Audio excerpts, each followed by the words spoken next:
Baru berganti nama, Madura United FC serius mempersiapkan tim menyambut sejumlah turnamen. Bayangkara Surabaya United resmi mengganti nama menjadi Bayangkara FC. PSTNI pada Minggu resmi berganti nama dan kandang.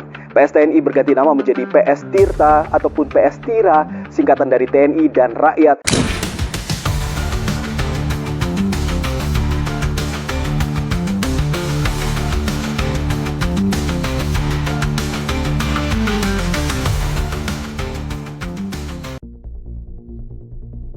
Di Indonesia, pergantian nama klub sepak bola telah menjadi praktik yang semakin lazim. Klub yang hari ini dikenal dengan satu nama, bisa saja besok muncul dengan identitas baru, home base berpindah, logo berubah, dan sejarah lama perlahan memudar. Bagi sebagian pihak, ini adalah tanda modernisasi. Dengan manajemen yang lebih profesional dan dukungan finansial yang lebih kuat, rebranding dianggap sebagai strategi untuk membuat klub lebih kompetitif. Namun, di sisi lain, fenomena ini juga menimbulkan banyak klub siluman yang tiba-tiba berkompetisi di kasta tertinggi tanpa melalui piramida kompetisi yang seharusnya. Klub dengan sejarah panjang bisa saja lenyap begitu saja, digantikan oleh tim baru yang tidak memiliki keterikatan dengan daerah asal atau basis supporter yang jelas. Fenomena ini menghadirkan dua sisi yang berlawanan. Di satu sisi, pergantian nama klub bisa membuka jalan bagi transformasi manajemen yang lebih modern dan profesional. Namun, di sisi lain, jika dibiarkan tanpa regulasi yang jelas, praktik ini dapat menciptakan klub-klub tanpa akar sejarah, melemahkan loyalitas supporter, dan merusak struktur kompetisi. Lantas, apakah kemudahan mengganti nama klub ini lebih banyak membawa manfaat atau justru ancaman bagi sepak bola Indonesia? Mari simak video ini hingga selesai.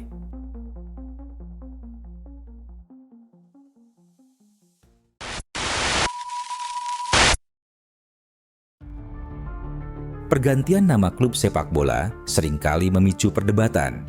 Banyak yang menganggap langkah ini sebagai bentuk cara instan untuk mendapatkan prestasi, namun di sisi lain ada sisi positif yang bisa diraih jika rebranding dilakukan dengan strategi matang dan manajemen profesional.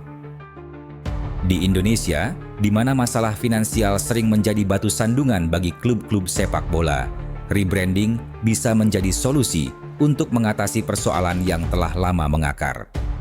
Ambil contoh Bali United dan Dewa United.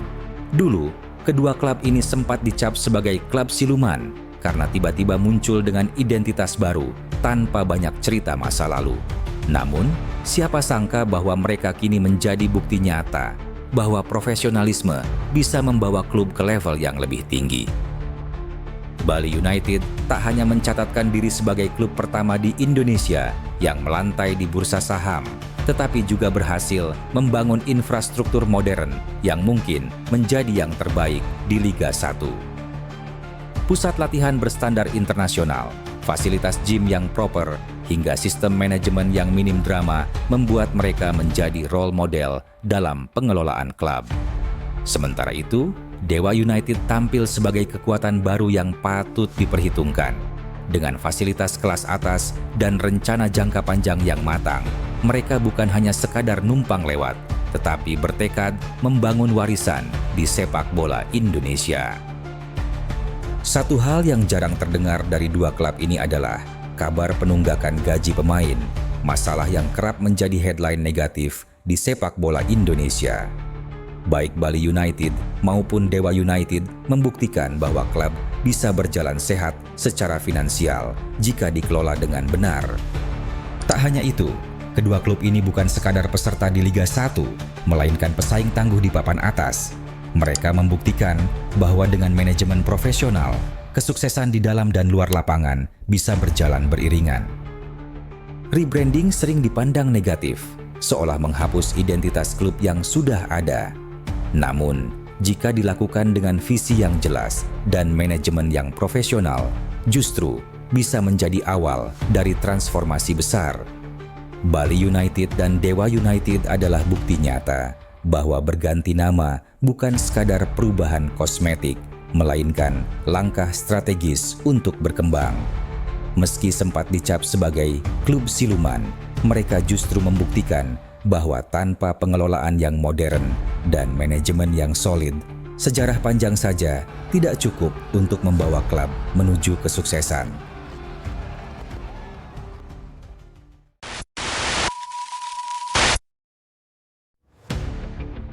Tidak semua klub yang melakukan rebranding mampu meraih hasil positif. Beberapa justru terjerembab dalam kegagalan. Contohnya Rans Nusantara dan AHPS Pati FC.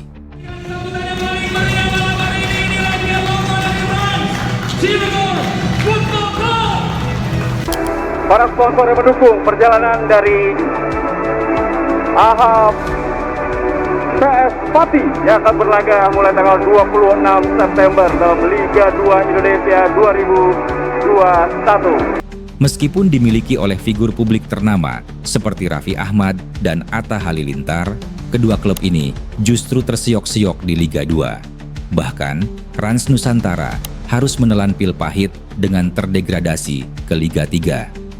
Fakta ini menggarisbawahi bahwa tanpa manajemen yang solid dan visi yang matang, hanyalah ilusi semu yang berujung pada kemunduran. Masalah lain yang lebih pelik adalah potensi eksploitasi sepak bola untuk kepentingan politik. Aturan yang memungkinkan perubahan nama klub dengan mudah bisa menjadi celah bagi elit politik untuk menjadikan klub sebagai alat kampanye.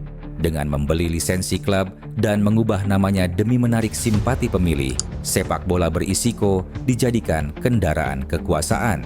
Ketika agenda politik selesai, klub yang tadinya dipuja bisa ditinggalkan begitu saja, meninggalkan warisan tanpa arah masa depan. Fenomena ini juga berdampak pada loyalitas supporter. Jika klub-klub baru bermunculan dengan nama instansi, perusahaan swasta, atau badan milik negara, ikatan emosional antara fans dan klub perlahan akan luntur. Di Indonesia, dukungan supporter selalu erat dengan identitas daerah. Stadion yang dulunya bergemuruh oleh semangat para penggemar setia bisa berubah menjadi sunyi jika klub kehilangan akar tradisi mereka. Selain itu, prinsip kompetisi yang sehat pun terancam.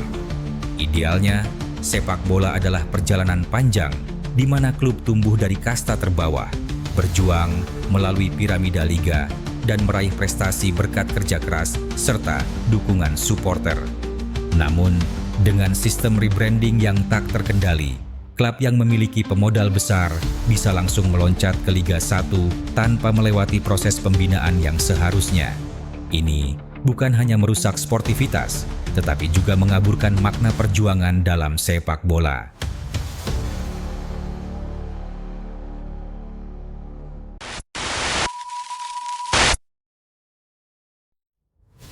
Dalam hal ini, federasi memiliki peran krusial dalam mengatasi maraknya klub baru serta praktik jual beli lisensi.